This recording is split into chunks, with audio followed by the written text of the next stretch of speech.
Great Scott. Great Scott. Great Scott.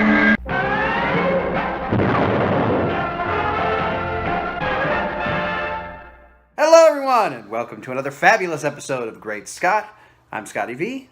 Thanks for watching. So, it's been a few weeks. Been doing this for quite some time now, so sometimes it feels like every week is a little much because I've talked about everything. When I first started this years and years ago, the first couple of episodes were me kind of introducing myself, talking about my love of Superman, where it came from, and I got a guy responding, "This Scotty V isn't saying anything. We don't care about your life and how you love Superman and that you have a wife who had a Superman birthday party when she was 9 or 7 or whatever she was. Say something of substance." I got a couple of defenders at that time. Steve came on and said, "This guy's, he's trying to let you know who he is. He's trying to talk about his love of Superman." It was kind of a positive thing, talking about how much I loved Superman and how it kind of has lasted my whole life since when I was 3 and the Christopher Reeve movie came out. But since then, there have been a variety of subjects. I was originally asked to do a rant by Steve, a Superman rant each week, something where it bothered me or I had a strong opinion about something or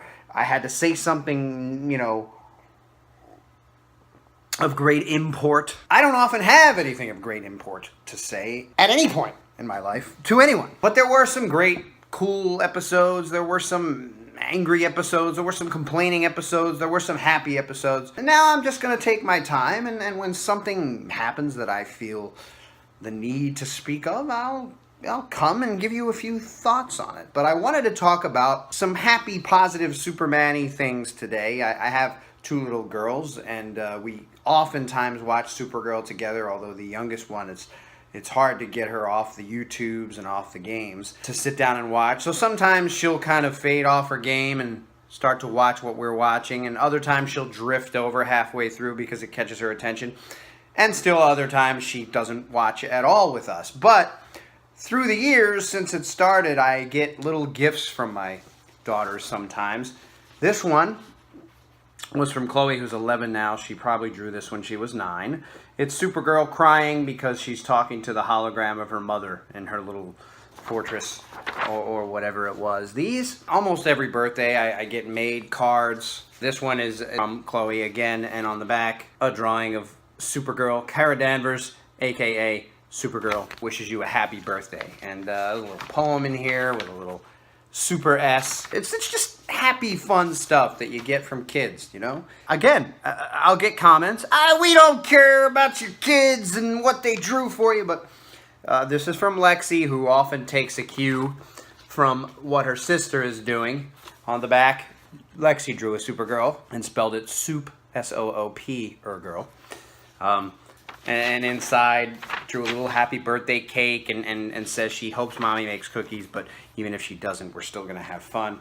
And that's her version of the Supergirl S. It looks kind of like a 5. Oftentimes I find kids, Xavier, my nephew, does the same thing. They look at the symbol, and rather than seeing an S in a shield, they see these strange shapes. And maybe it's because their mind isn't recognizing that it's actually an S, but there's the shape with the little arrow and the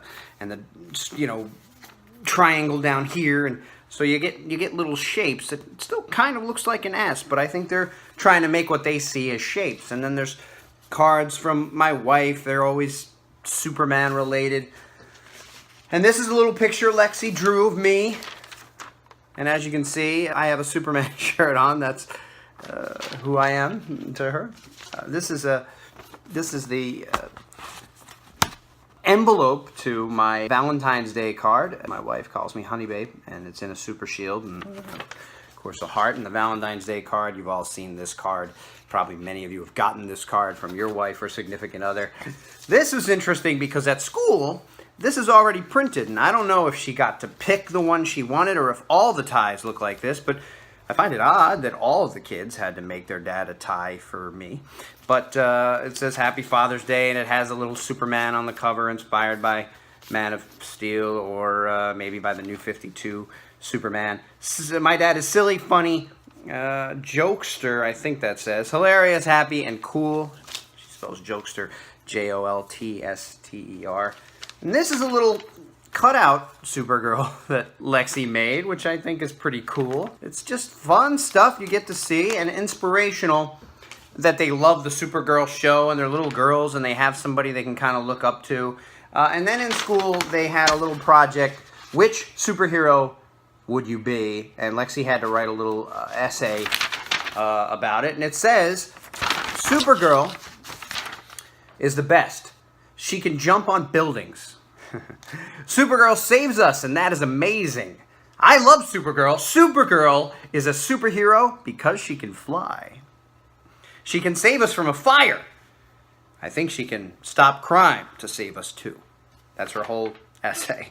And the teacher says, great reasons. You're missing an introduction and a conclusion. See the back for ideas. But I thought this was very cute. She can fly. I think that's great. She can stop crime. That's a wonderful thing too. And speaking of something that's inspiring, something that women or girls can look up to, Metropolis has been announced on the all-digital network. And with the outrage that I've seen about how terrible it's going to be and how they're already boycotting and how they're never going to watch it and no thank you and I don't want this and who the hell is asking for it, and I'm the negative one, It's all, I almost feel like it'll be stopped before it even begins, but they've ordered a full season, 12 or whatever episodes, of this adventure series with Lois Lane and Lex Luthor, investigating scientific fringe things throughout Metropolis. And I said, this is great, because I like every and as many Superman universe-related shows that we can get. And this one's going to center around Lois and, of course, Lex. They're partners for some reason. I'm not sure how they're going to explain why Lex is investigating things with Lois. But in series like Birthright, the comic, in Smallville, in Superboy stories, Lex was this guy who loved science and loved to explore things. And in Birthright, he was looking at fringe elements in Smallville. And so it's not entirely something that we haven't seen before. So I'm looking forward to it.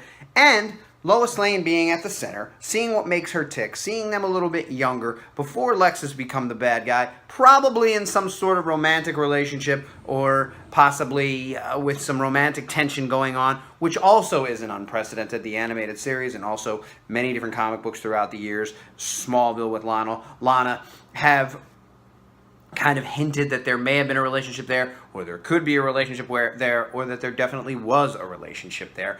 I think it could be very interesting, and of course it's on the digital service, so who's going to watch it, how many people are going to actually subscribe, but they've got some other things going on there, Titans, that kind of thing.